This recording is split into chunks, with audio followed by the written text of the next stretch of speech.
Nah, terakhir kita berbicara tentang mesin kecerdasan insting yang sekaligus menjadi personality genetik. Kenapa? Karena pada insting ini, mesin kecerdasan ini, dia tidak memiliki drive introvert dan extrovert. Secara fisikal, kalau kita melihat tekstur otaknya orang insting pun memang tidak sebagaimana neokorteks. Dia tidak memiliki belahan.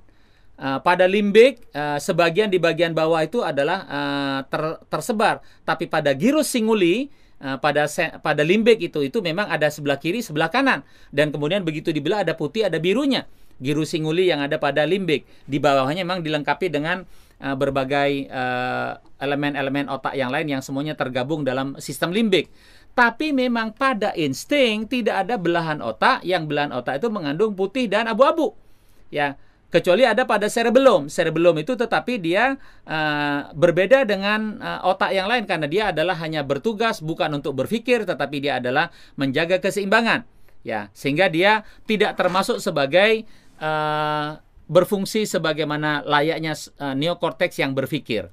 Nah, adanya insting secara fisikal yang tidak memiliki belahan khusus atau lapisan khusus tadi, mulai dari payung otak yang bernama corpus callosum tadi, kemudian ada midbrain, hindbrain, cerebellum, spinal otak, itulah yang memanjang tadi, membuat insting ini memang tidak memiliki introvert dan extrovert. Sehingga ketika saya menjelaskan tentang insting, maka itulah mesin kecerdasan dan itulah juga sebagai personality genetik.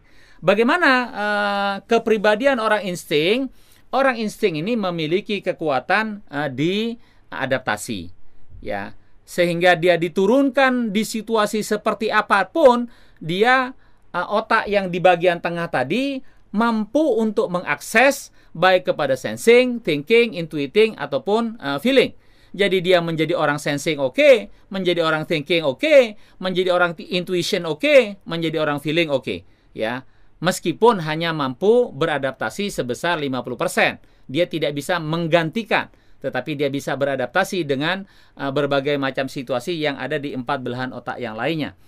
Kemampuan dia beradaptasi inilah yang membuat orang insting ini seringkali menjadi orang tengah atau pihak tengah, middleman dari konflik yang bertikai. Orang sensing bertikai dengan orang intuiting. Orang yang sangat detail bertentangan dengan orang yang sangat melihat segala sesuatunya dari big picture. Maka sudut pandang teknis realistis diadukan dengan konsep optimistik miliknya orang intuiting, ini seringkali berbeda pendapat. Siapa yang bisa menjembatani? Yang ada di tengah, yaitu adalah orang insting. Demikian juga orang thinking dengan orang feeling. Orang thinking pakai logika, orang feeling pakai hati, nggak ketemu ketika rapat, ketika diskusi, terjadi perbedaan, dan ketika terjadi perbedaan, maka orang insting lah yang bisa menjadi penengah.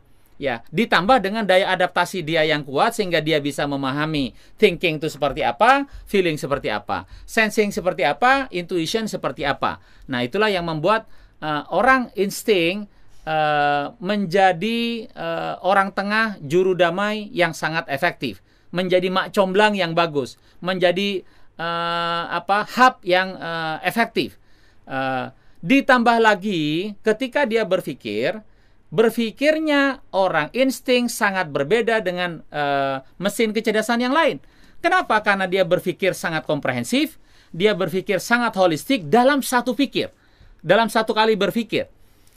Jadi berpikirnya orang insting itu adalah berpikirnya seseorang secara holistik, mempertimbangkan semua masukan dari 4 belahan otak yang lainnya sehingga kemudian dia berpikir secara lengkap, ya, komprehensif dan holistik dan cepat mengatakan sesuatu, sehingga seringkali memang mengagetkan bahwa pandangan-pandangan orang insting ini lebih mudah diterima oleh orang lainnya karena dia selalu menawarkan posisi di tengah, posisi yang kompromistik,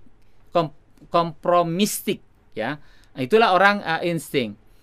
Nah, sejatinya orang insting ini menjadi komplementasi bagi orang lain. Dunia ini tidak aman kalau nggak ada orang insting. Dunia ini hambar kalau tidak ada orang insting. Dunia ini akan banyak peperangan kalau tidak ada orang insting. Nah, pada saat yang sama orang insting pun memang nature-nya dia, nalurinya dia itu adalah untuk memberi, untuk berkontribusi, untuk berkorban bagi orang lain.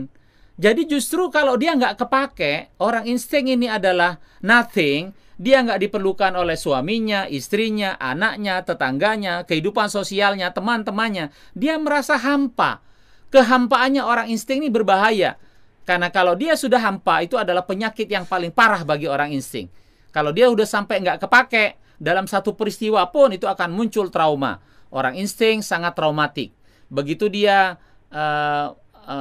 terpapar oleh sebuah peristiwa itu mendalam, pendalamannya itu terutama di kehampaan hidupnya, maka itu akan menjadi sebuah trauma yang agak sulit diobati pada orang insting. Nah, meskipun begitu memang betul orang insting itu karena dia memiliki cerebellum, dia memiliki otak yang menjaga keseimbangan, termasuk keseimbangan hormonal, mengapa orang insting itu cenderung panjang umur? Dia karena berada pada posisi cari yang aman, cari yang nyaman, cari yang membahagiakan dia. Dia menyelesaikan konflik, tapi dia nggak mau terlibat konflik.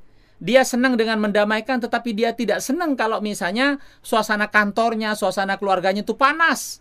Dia nggak senang, dia akan cenderung mendamaikan yang ada. Dia nggak suka dengan sesuatu yang panas, karena bagi dia kebahagiaannya ada kepada ketenangannya, ada pada kenyamanannya, ada kepada keamanannya. Ya, karena itulah orang insting ini kalau menjadi orang gajian sangat bagus karena dia dengan status quo tertentu.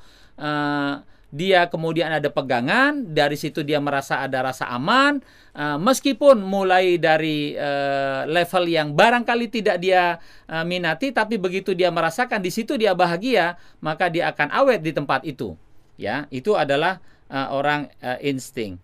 Jadi eksistensi keberadaan orang insting bukanlah orang substitusi.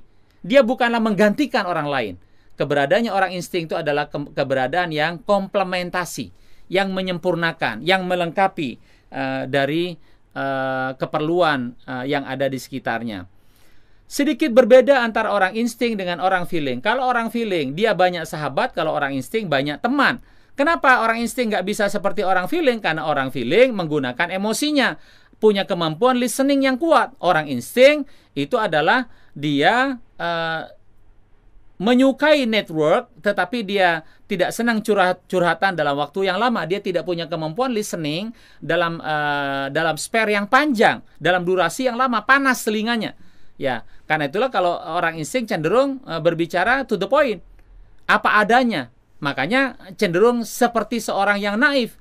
Makanya orang insting ini kalau berbisnis mudah sekali ditipu oleh orang lain karena yang dikatakannya itulah yang ada di pikirannya.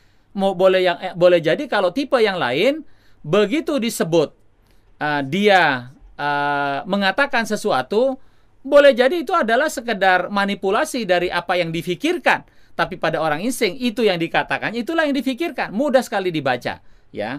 Nah, jadi ditambah dengan orang insting itu sangat spontan bereaksi terhadap segala sesuatu karena yang menjadi komando di dalam otaknya itu adalah saraf parasimpatik yang berada di sepanjang tulang belakangnya, di spinal otaknya. Nah, itu mengapa orang insting menjadi orang yang paling spontan. Kalau dibahasakan secara positif, di antara semua tipe, yang paling responsif terhadap sesuatu itu adalah orang insting. Orang insting segera berada di mana dia diperlukan. Nah, sebagai penutup, 9 personality genetik tadi sudah saya sampaikan semuanya. Maka tentu yang namanya ilmu dan pengetahuan itu adalah seperti lautan yang tidak pernah bisa kering-kering tintanya ditulis. Demikian juga dengan Stephen. Banyak sekali yang masih bisa kita bahas, namun pada kali ini saya coba melengkapi dari apa yang tidak ada di dalam buku penjelasan hasil tes, supaya teman-teman memiliki perspektif yang berbeda. Percayalah bahwa Stephen sudah mulai diterima oleh banyak masyarakat. Era Stephen akan segera datang, dan barang siapa tidak memiliki kefahaman tentang Stephen, maka dia akan ketinggalan zaman. Karena dengan Stephen mempermudah hidup dia di dalam menuju kepada sukses mulianya, tetapi Stephen juga bisa menjadi alat untuk menganalisa, pisau analisa yang tajam untuk memandang berbagai macam persoalan, mulai dari politik, ekonomi, sosial, budaya, antropologi, pasutri, pasangan hidup, parenting, dan macam-macam lagi yang lain.